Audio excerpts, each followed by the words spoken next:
The Dutch East Indies atau yang dikenal sebagai Hindia Belanda yang kini adalah Indonesia menjadi pelopor pertama keikutsertaan negara Asia di pentas Piala Dunia Prancis 1938. Para pemain dari Hindia Belanda yang terdiri dari pemain Belanda dan orang Indonesia harus menempuh perjalanan berminggu-minggu sebelum akhirnya sampai ke Prancis. Pada gelaran Piala Dunia yang diselenggarakan di Prancis ini, sistemnya pun menggunakan sistem gugur, yang artinya jika sepanjang 90 menit kedudukan masih imbang, maka diadakan perpanjangan waktu selama 30 menit.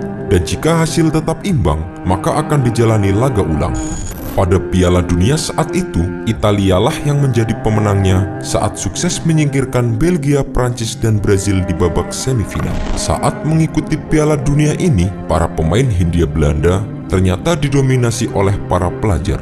Kapten timnya adalah seorang dokter yang menggunakan kacamata, ujar wartawan The Times saat meliput pertandingan itu. Penyelenggaraan turnamen ini dibayang-bayangi suasana perang yang meletus kala itu. Akibatnya, beberapa negara tidak bisa mengikuti turnamen ini. Antara lain adalah Austria yang sedang diserang oleh Jerman. Hal ini membuat lawannya Swedia langsung melenggang ke babak perempat final. Sementara itu, Jepang tidak mengikuti turnamen ini dengan alasan perjalanan yang membutuhkan waktu lama. Dengan demikian, Hindia Belanda yang saat itu dijadwalkan melakukan babak playoff melawan Jepang bisa langsung melaju ke Prancis tanpa mengeluarkan keringat.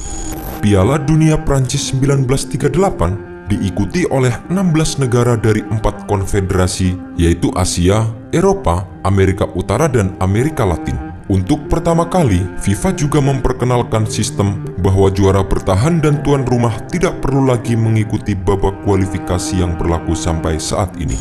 Sebelum berangkat ke Prancis, sebenarnya terdapat 2 organisasi yang menaungi para pemain sepak bola Hindia Belanda, yaitu Nederlandse Indische Voetbal Unie atau yang dikenal dengan NIVU dan Persatuan Sepak Raga Seluruh Indonesia atau PSSI. PSSI yang didirikan pada tahun 1930 yang saat itu dipimpin oleh Suratin Sastrosugondo menginginkan agar dilakukan pertandingan antara NIVU dan PSSI untuk menentukan siapa yang berhak mewakili Hindia Belanda dalam turnamen tersebut. Namun rupanya NIVU agak khawatir dengan keganasan tim PSSI sehingga melanggar perjanjian yang pernah dibuat di antara kedua federasi ini. Akibatnya, PSSI tidak mengirimkan pemainnya ke ajang ini. Meskipun di tubuh NIVU sendiri, mayoritas pemainnya dihuni oleh orang Indonesia dari berbagai suku. Saat melakukan pertandingan, tim Hindia Belanda harus mengakui keunggulan Hongaria dengan skor 6-0.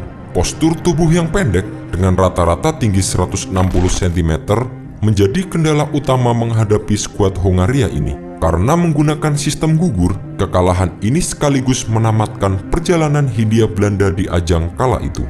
Demikian juga dengan Belanda yang tersingkir di babak pertama setelah kalah dari Cekoslowakia dengan skor 3-0.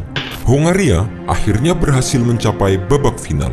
Namun sayang, mereka akhirnya dikalahkan oleh Italia dengan skor 4-1. Sementara Brazil berhasil menempati peringkat ketiga. Sejarah sepak bola ini menjadi catatan manis bahwa ada pemain Indonesia yang pernah mencicipi Piala Dunia, sesuatu yang tidak pernah dirasakan lagi sampai saat ini.